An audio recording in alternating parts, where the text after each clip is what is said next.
ಇಲ್ಲಿ ನಡೆದಂತಹ ಬ್ಯಾನರ್ ಗಲಾಟೆ ವಿಚಾರ, ಈ ಒಂದು ವಿಚಾರ ರಾಜ್ಯ ಮಟ್ಟದಲ್ಲ ರಾಷ್ಟ್ರ ಮಟ್ಟದಲ್ಲೂ ಕೂಡ ದೊಡ್ಡ ಮಟ್ಟಕ್ಕೆ ಸೌಂಡ್ ಮಾಡಿರುವಂಥದ್ದು. ನಮ್ಮ ಜೊತೆ ಈ ವಿಚಾರವನ್ನು ಮಾತನಾಡೋಕ್ಕಾಗಿ ಸ್ವತಃ ಶ್ರೀರಾಮುಲು ಅವರಿದ್ದಾರೆ. ಏನು ಹೇಳ್ತಾರೆ ಕೇಳೋಣ. ಸರ್ ನಮಸ್ತೆ. ಸಾಕಷ್ಟು ದೊಡ್ಡ ಮಟ್ಟದಲ್ಲಿ ಒಂದು ಸೌಂಡ್ ಮಾಡಿರುವಂಥ ವಿಚಾರ, ನಿಜಕ್ಕೂ ಆಗಬಾರ್ದಂತಹ ಒಂದು ಘಟನೆ ಆಗೋಗಿದೆ, ನಡೆಯಬಾರ್ದಂಥ ಘಟನೆ ನಡೆದು ಹೋಗಿದೆ. ಸೊ ಏನು ಹೇಳ್ತೀರಿ ಸರ್ ಈ ಒಂದು ಘಟನೆ ಬಗ್ಗೆ? ನೋಡ್ರಿ, ಆಲ್ರೆಡಿ ಈ ಘಟನೆ ಬಗ್ಗೆ ಪ್ರತಿಯೊಂದು ಎಳೆಯಾಗಿ ನಾನು ಬಿಡಿಸೋಂಥ ಕೆಲಸ ಮಾಡಿ ಎಲ್ಲರಿಗೂ ಈ ರಾಜ್ಯದ ಜನರು ನೋಡಿದ್ದಾರೆ. ಇವತ್ತು ಭಾರತೀಯ ಜನತಾ ಪಾರ್ಟಿ ನಮ್ಮ ಅಧ್ಯಕ್ಷರು ಆದಿಡ್ಕೊಂಡು ನಮ್ಮೆಲ್ಲ ಅಪೋಸಿಷನ್ ಲೀಡರ್ಗಳು ಆದಿಡ್ಕೊಂಡು ಎಲ್ಲರೂ ಕೂಡ ಈ ಸಮಾವೇಶ ಬರ್ತಾಯಿದೆ. ಈ ಸಮಾವೇಶ ಕೇವಲ ಬಳ್ಳಾರಿ ಏನಿದೆನೋ ಆ ವಿಷಯವನ್ನು ಇಟ್ಕೊಂಡು ಟೋಟಲ್ ಕರ್ನಾಟಕ ರಾಜ್ಯದಲ್ಲಿ ಲಾ ಆ್ಯಂಡ್ ಆರ್ಡರ್ ಫೇಲ್ಯೂರ್ಸ್ ಆಗಿದೆ. ಈ ಲಾ ಆ್ಯಂಡ್ ಆರ್ಡರ್ ವಿಚಾರದಲ್ಲಿ ಇವತ್ತು ಬಳ್ಳಾರಿಯಲ್ಲಿ ಸಮಾವೇಶ ಮಾಡ್ತೀವಿ, ಬೇರೆ ಬೇರೆ ಕಡೆ 4-5 ಸಮಾವೇಶಗಳನ್ನು ಮಾಡ್ತೇವೆ.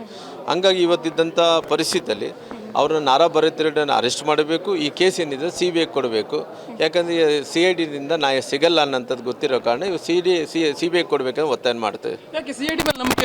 ನಮಗೆ 100% ಅವ್ರದ್ದೇ ಸರ್ಕಾರ, ಅವರೇ ಮುಖ್ಯಮಂತ್ರಿಗಳು, ಉಪಮುಖ್ಯಮಂತ್ರಿಗಳು ಬಂದಂಥ ಟೈಮಲ್ಲಿ ಕೂಡ ಶಾಸಕರ ಬೆನ್ನಿಗೆ ನಿಲ್ತೀನಂದ್ರೆ ಅವ್ರು ಕೈ ಕೆಳಗಡೆ ಮಾಡೋಂಥ CID ನ್ಯಾಯ ಕೊಡ್ಸೋಕ್ಕಾಗುತ್ತೇನಾ? ಸರ್ ನಿಜಕ್ಕೂ ಅವತ್ತು ಆಗಿರುವಂಥದ್ದು ಏನು? ಯಾಕೆಂತಂದರೆ ಅವತ್ತು ಈ ಒಂದು ಘಟನೆ ನಡೆದಂಥ ಸಂದರ್ಭದಲ್ಲಿ ಸ್ವತಃ ಜನಾರ್ದನ್ ರೆಡ್ಡಿ ಅವರು ತಮಗೆ ಕಾಲ್ ಮಾಡ್ತಾರೆ. ಸೊ ಈ ರೀತಿಯಾದ ಈ ಒಂದು ಏನು ನಡೆದಿದೆ ಮನೆ ಹತ್ರ ಧಾವಿಸಿ ಸ್ವಲ್ಪ ನೋಡಿ ಅಂತ ಒಂದು ರಿಕ್ವೆಸ್ಟ್ ಮಾಡ್ಕೋತಾರೆ. ಏನು ಹೇಳ್ತೀರಿ ಸರ್ ಆ ಸಂದರ್ಭದಲ್ಲಿ ನಡೆದ? ಆ ಸಂದರ್ಭದಲ್ಲಿ ಭಾಳಷ್ಟು ಅನಾಹುತ ನಡೆದಿದೆ. ಭಾಳಷ್ಟು ಮಂದಿ ತೀರ್ಕೊಂಡು ಹೋಗ್ಬೇಕಾಯ್ತು. ಅವ್ರು ಫೈರಿಂಗಲ್ಲಿ ನೋಡ್ತಾ ಇದ್ದೆ ಸಾಕಷ್ಟು ಮಂದಿ ತೀರ್ಕೊಂಡು ಹೋಗ್ಬೇಕಾಯ್ತು. ಹಂಗಾಗಿ ಭಗವಂತನ ಆಶೀರ್ವಾದದಿಂದ ಭಾಳಷ್ಟು ಮಂದಿ ತಪ್ಪಿಸ್ಕೊಂಡಿದ್ದಾರೆ. ಅವ್ರು ಗುಂಡು ಹಾರಿಸಿದಂಥ ಟೈಮಲ್ಲಿ ಎಲ್ಲರೂ ಕೂಡ ತಾಕಬೇಕಾಯಿತು. ಹಂಗಾಗಿ ಒಬ್ಬ ರಾಜಶೇಖರ್ ಏನಂತ ಅಮಾಯಕ ತೀರ್ಕೊಂಡು ಹೋಗಿದ್ದಾನೆ.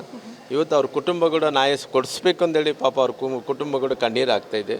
ಹಂಗಾಗಿ ಅವ್ರಿಗೆಲ್ಲರಿಗೂ ಕೂಡ ಇವತ್ತು ಈ ರೀತಿ ಘಟನಾವಳಿಗಳು ಮುಂದೆ ಮರಳು ಕಳಿಸ್ಬಾರ್ದು ಅಂತ ಈಗ ಅವ್ರ ಮೇಲೆ ಸೀರಿಯಸ್ ಆಗಿ ಆ್ಯಕ್ಷನ್ ತೊಗೋಬೇಕನ್ನಂತ ಕಂಡು ರಿಪಬ್ಲಿಕ್ ಆಫ್ ಬಳ್ಳಾರಿ ಅಂತ ಏನು ಆರೋಪ ಮಾಡ್ತಾ ಇದ್ದಾರೆ ಕಾಂಗ್ರೆಸ್ಸಿಗರು, ಇದಕ್ಕೆ ಏನು ಉತ್ತರವನ್ನು ಕೊಡ್ತೀರಾ? ಸ್ವತಃ ನೋಡಿ, ಯಾವತ್ತೂ ಕೂಡ ಜೀವನದಲ್ಲಿ ಈ ರೀತಿ ಆಗಲಿಲ್ಲ. ಕೇವಲ ಅವತ್ತಿದ್ದಂಥ ಪರಿಸ್ಥಿತಿಯಲ್ಲಿ ಜನರಿಗೆ ಅವರು ಅಪಪ್ರಚಾರ ಮಾಡೋಂಥ ಕೆಲಸ ಮಾಡಿದ್ರು. ರಿಪಬ್ಲಿಕ್ ಆಫ್ ಬಳ್ಳಾರಿ ಅಂದರೆ ಏನು? What is the meaning of that? ಇವತ್ತು ಈ ರೀತಿ ಘಟನೆಗಳು ನಡೆದಂಥ ಟೈಮಲ್ಲಿ republic of Ballari, republic of Congress ಅಂತಾರೆ. ಇವತ್ತು ರಿಪಬ್ಲಿಕ್ ಆಫ್ ಕಾಂಗ್ರೆಸ್ ಮಾಡ್ಕೊಂಡು ಇವತ್ತು ಎಲ್ಲರ ಮನೆ ನುಗ್ಗಿ ಫೈರಿಂಗ್ ಮಾಡೋಂಥ ಕೆಲಸ ಆಗ್ತಾಯಿದೆ.